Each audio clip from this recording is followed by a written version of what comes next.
আজকের লাইভটি দেখার জন্য। আসন্ন সিলেট সিটি কর্পোরেশন নির্বাচন আপনারা হয়তো ইতিমধ্যে জানেন যে জুন মাসের 21 তারিখে রমজান পরেই কিন্তু নির্বাচনের আমেজ চলে আসবে। যেহেতু পবিত্র রমজান মাস থাকার কারণেই প্রার্থী যারা আছেন, নির্বাচনে যারা অংশগ্রহণ করবেন তারা তেমন একটা কাজ করতে পারছেন না। তবে আর মাত্র 2-3 দিন পরেই কিন্তু আমরা পবিত্র রমজান মাস শেষ করে নেব এবং রমজান মাস শেষেই কিন্তু সিলেটে নির্বাচনকে ঘিরে উৎসবের আমোদ চলবে।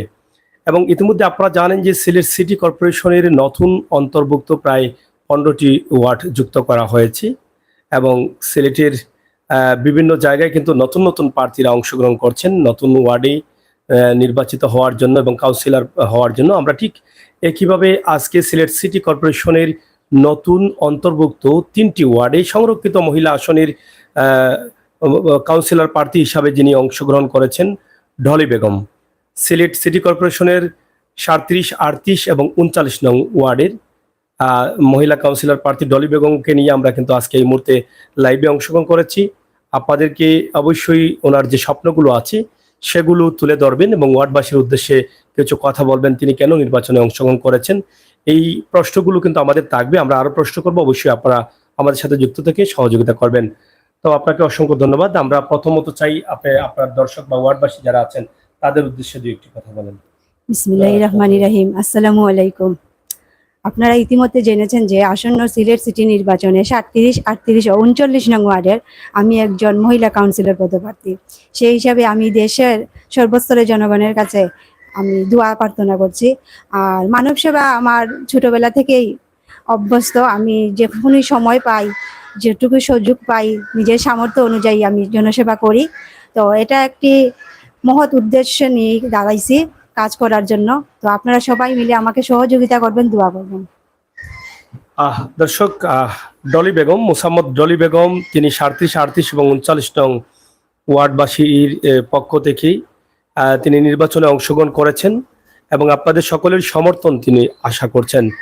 আমরা আশা করব আপনারা যারা এবারে নির্বাচনে ভোটার যারা আছেন, যারা বিশেষ করে নতুন ওয়ার্ডের অন্তর্ভুক্ত হয়েছেন, অবশ্যই আপনারা প্রত্যেকটি প্রার্থীকে কাউন্সিলর হিসাবে নতুন হিসেবে আপনারা পাচ্ছেন এবং আপনাদের ভোট আপনারা দিবেন, যাচাই বাছাই করে আপনারা আপনাদের ভোটটি দিবেন। আমরা আজকে ডলি বেগমের সাথে কিছু কথা বলবো, সেগুলো আপনারা গুরুত্ব সহকারে শুনবেন এবং শ্রবণ করবেন। সেখান থেকে আপনার বিবেককে বা বিবেচনায় নিয়ে আসবেন আসলে ডলি বেগমকে কতটুকু সহযোগিতা করা যায়। আগামী দিনে আগামী 5 বছরের জন্য আপনার ভোট দিয়ে আপনি যে একজন মহিলা কাউন্সিলর পদপ্রার্থী নির্বাচিত করবেন, সেই প্রার্থীর কাজ হচ্ছে অধিকার বঞ্চিত মানুষের অধিকার ফিরিয়ে দেওয়া, ওয়ার্ডবাসীর উন্নয়ন করা, ওয়ার্ডে কোন জায়গায় কি সমস্যা হয়েছে সেগুলো দূর করা। সেক্ষেত্রে যদি একজন প্রতিনিধি যাকে আপনি ভোট দিয়ে নির্বাচিত করবেন, সে যদি শিক্ষিত না হয়, তার যদি গুণ না থাকে, সে যদি মেধাবী না হয়, তাহলে কিভাবে সে আপনার কাজগুলো করবে সেটা একটা বিষয়। তো সব মিলিয়ে আরো যারা প্রার্থী আছেন আপনারা অবশ্যই প্রত্যেকটা প্রার্থীর বিষয়ে জেনে শুনে ভোট দিবেন। যেহেতু এখনো পুরো 2 মাস বাকি আছে, আপনি ভোট দিতে হবে জুনের 21 তারিখে। সেই 21 তারিখ পর্যন্ত 2 মাস আছে, 2 মাস আপনাকে ভেবে চিন্তে ভোট দিতে হবে। আপনারা হয়তো জানেন ভোট হচ্ছে একটি আমানত। এটি আপনি এমন একজন মানুষকে দিবেন যার দ্বারা আপনার উপকার হবে, আপনার না হলে আপনার পাড়াপড়শির উপকার হবে, আপনার পাড়াপড়শির না হলে অসহায় মানুষের উপকার হবে। সেটা চিন্তা করেই কিন্তু আপনি নির্ধারিত করতে হবে আপনার ভোট আপনি দিবেন কাকে দিবেন। একটি কথা আছে, আমার ভোট আমি দিব, যাকে খুশি তাকে দিব। হ্যাঁ, যাকে খুশি তাকে দিবে, এটা ঠিক, আপনার অধিকার আছে। কিন্তু এই জন্য যে খারাপ মানুষকে দিবেন যার দ্বারা আপনার উন্নয়ন হবে না, যে উন্নয়ন করতে পারবে না, সে ধরনের প্রার্থী যদি আসে তাকে কি আপনি দিবেন? না, আপনার ভোট আপনি দিবেন, যাকে খুশি তাকে দিবেন। আপনার মেধা জ্ঞান বুদ্ধি কাটিয়ে আপনাকে সেই ভোটটি দিতে হবে। তো আমরা দলের কাছে জানতে চাই, আপনি তো লেখাপড়া অনেক করছেন, এখনো আপনি স্টাডিতে আছেন, লেখাপড়ায় আছেন, আপনি মাস্টার্স করেছেন, এলএলবি করছেন, এলএলবি শেষ, এলএলএম এ আছেন। তো আপনি এই লেখাপড়া করে আপনি তো অবশ্যই মানে চাকরি নিতে পারতেন, উকিল হতে পারতেন, বা কাজ করবেন। এত শিক্ষা নিয়ে আপনি এই হঠাৎ করে কাউন্সিলর পদপ্রার্থী হিসাবে অংশগ্রহণ করছেন কেন? আমি একজন মধ্যবিত্ত ফ্যামিলি থেকে উঠে আসছি, কষ্ট করে পড়াশোনা করছি, তাই আমি কষ্ট করে পড়াশোনার মর্যাদাটা বুঝি। তাই আমার যে 3টা ওয়ার্ড 37, 38, 39, এখানে অনেক সহজ সরল অসহায় মানুষ আছে যারা টাকার অভাবে পড়ালেখা করতে পারে না। তারপর অনেকে সুযোগ সুবিধাও সেরকম পায় না। তো আমি চেষ্টা করছি যে আমার পড়ালেখাটা আমি অসহায় মানুষদের জন্য কাজে লাগাবো। আর একটা এটা হচ্ছে মূলত মহৎ কাজ, মহৎ উদ্দেশ্য নিয়েই দাঁড়াইছি যে মানুষের পাশে দাঁড়াবো। তো আমার ছোটবেলা থেকেই অভ্যাস, আপনারা আমার ফেসবুক আইডি ঘুরে আসলে দেখতে পারবেন যে আমি আমার সামর্থ্য অনুযায়ী সব সময় মানুষের পাশেই আছি এবং আগামীতেও থাকতে চাই। আর এই মহৎ উদ্দেশ্য নিয়েই আমি দাঁড়াইছি, যাতে আমি মানুষের কল্যাণ করতে চাই। আর চাকরি করতে পারবো, সমস্যা চাকরি সুযোগ আছে, সরকারি চাকরিরও অনেক আছে। আমি কখনো কোনো চেষ্টা করি না যে সরকারি চাকরি করব, যেহেতু আমি আইনজীবী পেশার সাথে জড়িত আছি। তো সেই পেশার সাথে সাথেই আমি একজন মানব সেবার মানব কর্মী হিসাবে কাজ করতে চাই। এই উদ্যোগ নিয়েই আমি এই কাউন্সিলরে দাঁড়িয়েছি। মানে আপনার উদ্দেশ্য হচ্ছে যে মানব সেবা করা। আপনার যে শিক্ষাটা যেটা আপনি বলেছেন খুবই চমৎকার। এটা আবার ভাই বন্ধুরা যারা দেখবেন তারা হয়তো শুনবেন, তারা বুঝতে পারবেন যে আপনি একটা সাধারণ পরিবারের মেয়ে, জি। কষ্ট করে লেখাপড়া করেছেন। এই লেখাপড়াটা সাধারণ মানুষের কল্যাণে, জি, জি। অসহায় মানুষের কল্যাণে জি। আপনি ব্যয় করতে চান। আপনার মেধাকে, আপনার বুদ্ধিকে, আপনার শিক্ষাকে কাজে লাগাতে জি, চান। জি। এটাই হচ্ছে আপনার মূল জি, উদ্দেশ্য। জি। আপনার ওয়ার্ডে আপনার কি চিন্তা ভাবনা আছে? যারা ওই যে বলেছেন আপনি শিক্ষা, আমার শিক্ষাটা কাজে লাগাতে চাই, আপনার ওয়ার্ডে যারা আছেন যদি নির্বাচিত হন, অনেক আছে আপনার মতো কষ্ট করে লেখাপড়া করতে পারছে না, হিমশিম খাচ্ছে, তাদের জন্য কি করবেন? এবং যারা অনেক মহিলারা আছেন বিধবা হয়ে আছেন, অবশ্য তারা ওয়ার্ড থেকে, যেহেতু নতুন ওয়ার্ড হয়েছে, আগে ইউনিয়নে ছিলেন, অনেক বিধবা ভাতা রয়েছে, বয়স্ক ভাতা রয়েছে, এই সমস্ত নিয়ে আপনার কি চিন্তা ভাবনা আছে? আমি যখন কাউন্সিলর পদপ্রার্থী হিসেবে দাঁড়াইছি, তখনই আমার মাথায় আসছে যে আমি একজন মহিলা কাউন্সিলর হব, আমার কর্তব্য কি, আমার কাজ কি। সেজন্য আমি আগে চিঠিতে চলে গেছি, সেখান থেকে আমি সংগ্রহ করছি যে একজন মহিলা কাউন্সিলর পদপ্রার্থীর কাজ কি, সে যে মানুষকে প্রতিশ্রুতি দিবে, সে আসলে কোন ভিত্তিতে প্রতিশ্রুতি দিবে। আমি তো আপনাদেরকে মিথ্যে প্রতিশ্রুতি দিতে পারবো না। সেহেতু আমি খোঁজ নিয়েছি এবং আমি বিভিন্ন জনের কাছে কথা বলছি, বলে আমি সংগ্রহ করেছি যে আমি একজন মহিলা কাউন্সিলর হিসেবে দাঁড়াবো, যে আমার কাজগুলা কি। তো আমার মূলত কাজগুলো হচ্ছে মহিলাদের নিয়ে, যে অসহায় মহিলাদের অসহায় ভাতা, বিধবা ভাতা, পঙ্গু প্রতিবন্ধী ভাতা, শিশু ভাতা, মাতৃকালীন যে গর্ভবতী অবস্থায় বিভিন্ন ধরনের ভাতা আছে, যে গর্ভবতী ভাতা, এই ভাতাগুলা আমরা যাতে সঠিক মানুষের কাছে পৌঁছে দিতে পারি। গভর্নমেন্ট অনেক অনেক মানে সযত্ন সহকারে এই ভাতাগুলা দিয়ে থাকে। আমরা হচ্ছি জনগণের প্রতিনিধি, জনগণ ভোটের মাধ্যমে আমাদেরকে প্রতিনিধি নির্বাচন করবে, যাতে আমাদের মাধ্যমে তারা সরকারের কাছ থেকে যে সুযোগ সুবিধাগুলো পায় সরাসরি তাদের কাছে এগুলা পৌঁছে দেওয়া, এই কাজটাই হচ্ছে আমাদের। তো আমি এই কাজগুলা আমি সরকারের কাছ থেকে আনবো প্রতিনিধি হিসাবে, এমন সঠিক মানুষের কাছে, সঠিক মানুষের দরজায় দরজায় গিয়ে নক করে তাদেরকে খুঁজে বের করে তাদেরকে দেওয়ার চেষ্টা করব, এবং এই কাজটাই আমি করার জন্যই দাঁড়িয়েছি। আমরা আরেকটি বিষয় আপনার কাছ থেকে জানতে চাই। আপনি যেহেতু মহিলা কাউন্সিলর, সংরক্ষিত আসন থেকে 37, 38 এবং 39 নং ওয়ার্ড, তিনটি ওয়ার্ডে কিন্তু নতুন।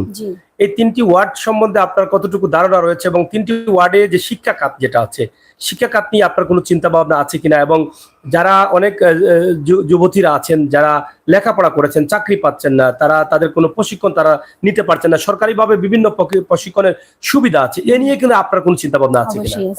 হ্যাঁ, এটা হচ্ছে আমি আমার তিনটা ওয়ার্ড 47, 37, 38 এবং 39 নং ওয়ার্ড, এই ওয়ার্ডগুলোর মধ্যে প্রায় 45টা গ্রাম। তো আমি 45টা গ্রামেই গিয়েছি, হার্ডওয়ার্ক করতেছি।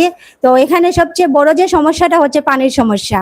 অনেক অসহায় মানে বয়স্ক মহিলারা অনেক দূর থেকে কলস দিয়ে কাঁধে করে পানি নিয়ে আসে। তো আমি এই নিয়ে যে ডিপ দেওয়ার, সরকার অনেক জায়গায় ডিপ কল দিচ্ছে, তো সেটা দেওয়ার চিন্তা ভাবনায় আছে। এমন অনেকজনের সাথে কথাও বলছি, যদি আমি নির্বাচিত হই তাহলে তো করবোই, আর যদি নাও হই তারপরে অনেকজনের সাথে কথা বলছি যে আমি যে অসহায় যে গ্রামগুলো আছে সেখানে ডিপ কল দেওয়ার চেষ্টা করতেছি। আর লেখাপড়া, হ্যাঁ, শিশুরা স্কুলে যাচ্ছে, লেখাপড়ার মান অনেক উন্নত হচ্ছে। তো আমি তাদেরকে আরো মান উন্নয়ন যাতে হয়, যাতে শিক্ষা ব্যবস্থাটা আরো ভালো করে পড়তে পারে, লেখাপড়া করতে পারে, সেই সুযোগ সুবিধাটা দেওয়ার চেষ্টা করব। তাদের বিভিন্ন ধরনের বৃত্তি ভাতা আছে, স্কুলে অনেক ভাতাও দেওয়া হয় শিশুদেরকে, তো সেটাও দেওয়ার ব্যবস্থা করব। এবং আমি যেহেতু একটা মধ্যবিত্ত ফ্যামিলি থেকে উঠে আসছি, মানুষের কল্যাণে কাজ করতেছি, সেই জন্য আমার মতো আমাকে দেখে অনেক অসহায় ফ্যামিলি থেকে অনেক মানুষ মানে আগ্রহ হবে, এবং সে আমাকে দেখেও কাজে আগ্রহ এগিয়ে আসবে, সেটাই আমি চাই, এর জন্যই কাজ করা। আর হচ্ছে আরো যেটা দেখছি সেটা হচ্ছে যে অনেক অসহায় পঙ্গু আছে, পঙ্গু অনেক শিশু আছে, তারপর অনেক বৃদ্ধ অসহায় মুক্তিযোদ্ধারা আছেন, মানে সবাই কিন্তু ভাতা পায়, সরকারের খাতায় অনেকেই ভাতা পায়, কিন্তু সঠিক সময় সঠিক মানুষের হাতে কিন্তু সেটা পৌঁছায় না। তো আমি সেটা অনেক চেষ্টা করব, আর প্রাণ চেষ্টা করব, মন প্রাণ দিয়ে যতটুকু পারি সঠিক মানুষের কাছে, সঠিক মানুষের দরজায় গিয়ে তাদেরকে শনাক্ত করে তাদের কাছে তাদের যে আমানত, এটা হচ্ছে আমানত, আমি সরকারের কাছ থেকে আনবো, তাদের কথা বলেই আনবো, সেই আমানত যাতে খেয়ানত না হয়, সঠিক সময় সঠিক মানুষের কাছে পৌঁছে দেব, সেটাই হচ্ছে আমার মূল লক্ষ্য।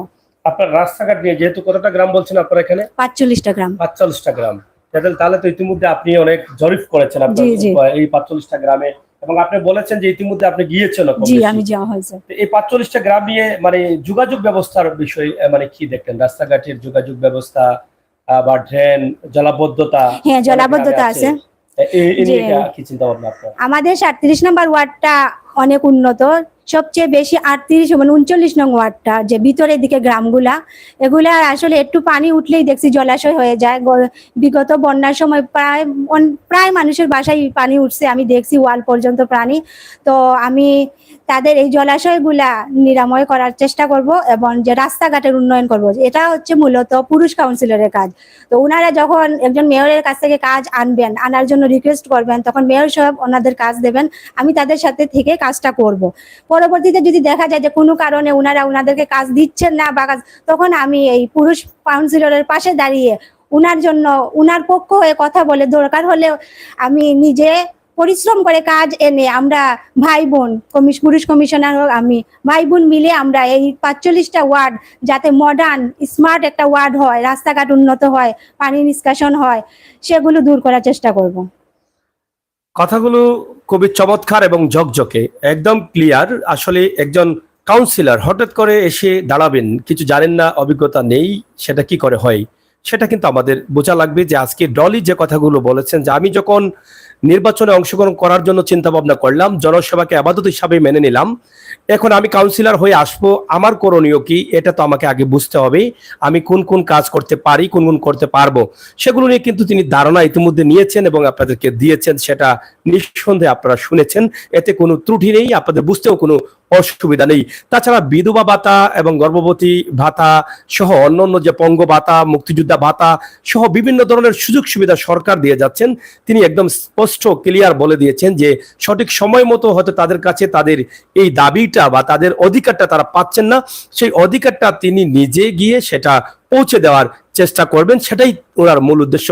তিনি আরেকটি কথা বলেছেন যে আমি খুবই কষ্ট করে লেখাপড়া করেছি, শিক্ষা খাত এমনিতেই সরকার যতটুকু করছেন অনেক ভালো করছেন, অনেক এগিয়ে আছে, তারপরও যেই যেই জায়গাগুলোতে কমতি আছে সেখানে করার চেষ্টা করব। বিভিন্ন সময় সরকার বিভিন্নভাবে কম্পিউটার প্রশিক্ষণ বিভিন্ন স্কুলে নিয়ে যাচ্ছেন, অনেক কাউন্সিলর বা অনেক প্রার্থীরা, অনেক চেয়ারম্যানরা বিভিন্নভাবে নিতে যাচ্ছেন, সরকার দিতে বসে আছেন, কিন্তু যদি আমরা নিতে পারি তো সেদিকেও ওনার চিন্তা ভাবনা একদম স্পষ্ট। বিশেষ করে যেটা আমার চিন্তা ভাবনায় সবসময় থাকে, যেহেতু আপনারা জানেন যে আমাদের সিলেটের ম্যাগাজিন পেজ এবং ইউটিউব চ্যানেল এবং সাতকটু সুনামগঞ্জ থেকে আমরা গ্রামে গ্রামে গিয়ে, অজপাড়াগাঁয়ে গিয়ে মানুষের কল্যাণে কাজ করি।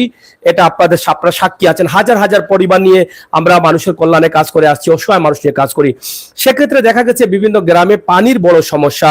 অনেক পরিবার আছে যেখান থেকে এই যে অনেক দূর থেকে ডলি যেটা বলেছেন, তার সাথে আমারও একাত্মতা ঘোষণা করছে। আমিও এটা বলছি যে আমি নিজে দেখেছি অনেক গ্রামের মানুষরা আছে খাল থেকে পানি গ্রহণ করে সেটা ফুটিয়ে এখনো খাচ্ছেন সেই আদিকালের মতো। অনেকেই পানি ফুটানোর জন্য যে ব্যবস্থা রয়েছে, ফিটকিরি রয়েছে বা বিভিন্ন জিনিসপত্র রয়েছে, সেটা পাচ্ছেন না, যার ফলে সেটা তারা খাল থেকে নিয়ে এসে সরাসরি সেটা ভোগ করছেন। তো সেক্ষেত্রে কি হচ্ছে, মানুষের শারীরিকভাবে অসুস্থ হয়ে পড়ছেন, আর শারীরিক অসুস্থতা কিন্তু একটা পরিবারকে ধ্বংস করে দিতে পারে। এই যে নতুন প্রজন্ম যারা শিশুরা জন্ম নেয়, তাদের বেঁচে থাকার জন্য সুন্দরভাবে একটা জীবন, সুন্দর সুস্থ জীবন পরিচ্ছন্ন করতে হলে, একটা জীবন তৈরি করতে হলে তার ভালো পানির প্রয়োজন, জীবাণুমুক্ত পানির প্রয়োজন। পানির অপর নাম হচ্ছে জীবন, এবং সেই পানি যদি পরিষ্কার পরিচ্ছন্ন না থাকে তাহলে সে শুরু থেকেই কিন্তু তার জীবনটা নষ্ট করে ফেললো, সে শারীরিক অসুস্থতা ভোগ করতে হবে এবং তার জীবনটা অসুস্থতায় কেটে যাবে। তো সেক্ষেত্রে ডলি বেগম যেটা বলেছেন যে পানির জন্য কিন্তু আমি কাজ করবো, আমি নির্বাচিত হই আর না হই, এটা আপনারা একটু খেয়াল করবেন। তিনি যে কথাগুলো বলেছেন, আমি নির্বাচিত হই আর না হই সেটা বড় বিষয় না, কিন্তু ইতিমধ্যে আমি অনেকের সাথে কথা বলেছি, আমি না হলেও পানির ব্যবস্থা করে দিব, ডিপ টিউবওয়েলের ব্যবস্থা করে দিব, হলেও ডিপ টিউবওয়েলের ব্যবস্থা করে দিব। তবে এক্ষেত্রে একটি বিষয় হচ্ছে, ডলি যদি নির্বাচিত হয়ে প্রার্থী হয়ে আপনাদের প্রতিনিধি হয়ে আসেন, তাহলে একটু বেশি আকারে কাজ করতে পারবেন, উনি দাবি কাটাতে পারবেন যে আমার জনগণ আমাকে ভোট দিয়েছে, আমার দায়িত্ব রয়েছে এই ওয়ার্ডে পানির জন্য কাজ করা, রাস্তার জন্য কাজ করা। সেক্ষেত্রে ডিপ টিউবওয়েল গুলো একটু বেশি বেশি নিয়ে আসতে পারবেন। আর নির্বাচিত না হলে হয়তো বা অন্যের হাওলা নিয়ে কিন্তু দু চারটা আনতে পারবেন, এটা করতে পারবেন। তিনি বলেছেন তিনি সর্বোচ্চ চেষ্টা করবেন।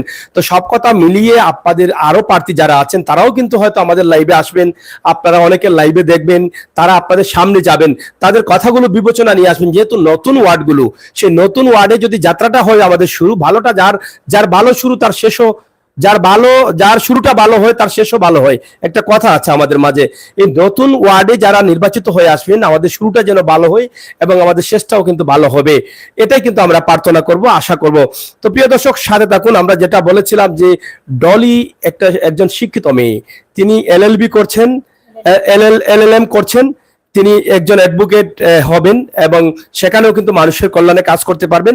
পাশাপাশি তিনি আসছেন মানব সেবা, মানুষের সেবা, গ্রামে অধিকার বঞ্চিত মানুষের অধিকার ফিরিয়ে দেওয়া, গ্রামে যে জলাবদ্ধতা, রাস্তাঘাট, যোগাযোগ ব্যবস্থা, এইগুলো নিয়ে কিন্তু কাজ করা, সেটা তিনি স্পষ্ট বলে দিয়েছেন।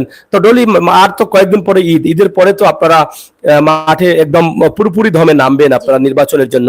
তো কতটুকু প্রস্তুতি আছেন নির্বাচনে পুরোপুরি ভাবে মানে খেলাতে অংশগ্রহণ করবেন?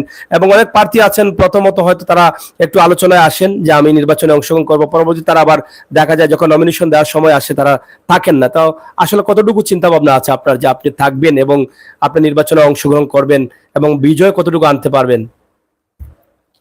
আল্লাহর রহমতে আল্লাহ যদি আমার সহায় থাকেন তাহলে আমি শুরু থেকে শেষ পর্যন্ত আছি যতটুকু হয়, তা আল্লাহর উপর ভরসা।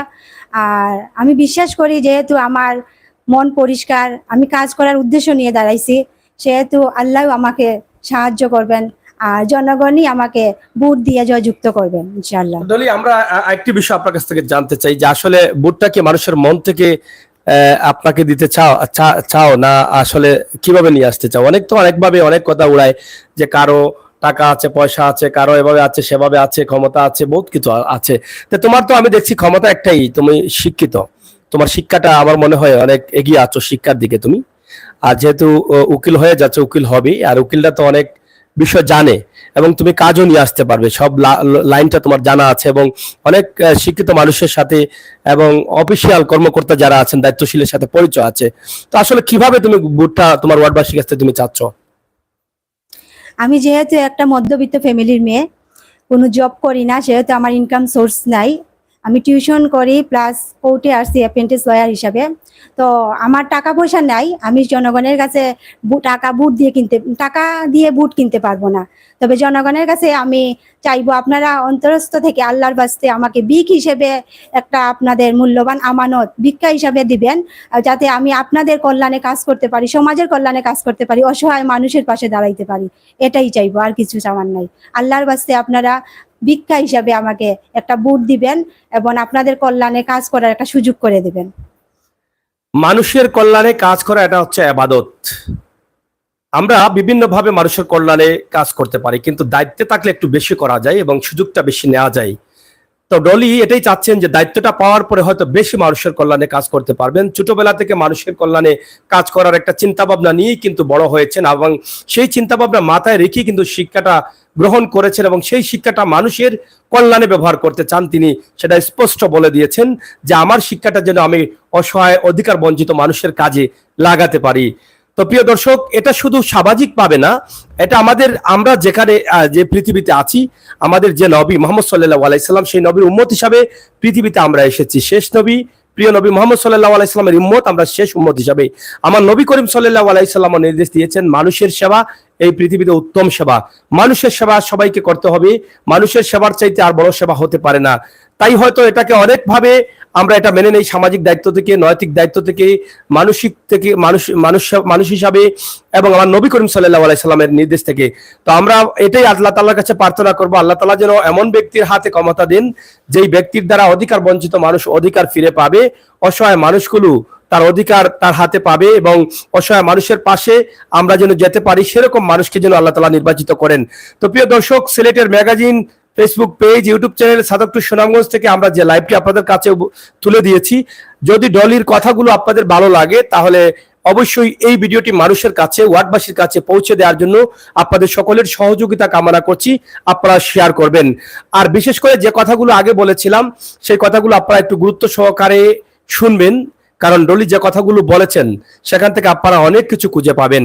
তো ডলি, আমরা আপনার কাছ থেকে জানতে চাই, যেহেতু আর সামনে মাত্র ঈদ, এই ঈদকে ঘিরে আপনি আপনার যারা ওয়ার্ডবাসী আছেন তাদের উদ্দেশ্যে কি বলবেন এবং দেশ বিদেশের তাদেরকে কি বলবেন? আর ৩-৪ দিন পরে তো আমার ৩৭, ৩৮, ৩৯ নং ওয়ার্ড সহ দেশ বিদেশের সর্বস্তরের জনসাধারণকে ঈদের পবিত্র ঈদ উল ফিতরের অগ্রিম শুভেচ্ছা। ঈদ মোবারক, ঈদ মোবারক, ঈদ মোবারক। এবং আসুন আমরা এই ঈদে বিগত দিনের সব দুঃখ কষ্ট ভুলে যাতে ঈদ মোবারক যে খোলাখুলির মাধ্যমে একজন আরেকজন মুসলিম হিসেবে জড়িয়ে নেই, সেই রকম ভাবেই আমরা আমাদের ভিতরে হিংসা, বিভেদ, দুঃখ কষ্ট, গ্লানি যা আছে মুছে দিয়ে আমরা একে অন্যের পাশে দাঁড়াই, একে অন্যকে সাহায্য করি, সহযোগিতা করি, সহযোগিতার হাত বাড়িয়ে দেই। ধন্যবাদ সবাইকে। কথা ভাষায় ভুল হলে ক্ষমা সুন্দর দৃষ্টিতে দেখবেন। মানুষের কল্যাণে, দেশ জাতির কল্যাণে সিলেট সিটি কর্পোরেশন নির্বাচনকে ঘিরে দেশ এবং দেশের বাইরের মানুষ যারা আছেন তাদেরকে জানানোর জন্য আমাদের লাইভগুলো আপনারা শেয়ার করবেন, আমাদের চ্যানেল সাবস্ক্রাইব, লাইক, ফলো করে অবশ্যই আমাদেরকে সহযোগিতা করবেন, সেই প্রত্যাশা আশা রেখে বিদায় নিচ্ছি। আমি আমির হোসেন সাগর। আবারও কথা হবে অন্য কোনো ভিডিও নিয়ে, অন্য কোনো জায়গা থেকে। সেই পর্যন্ত আল্লাহ হাফেজ।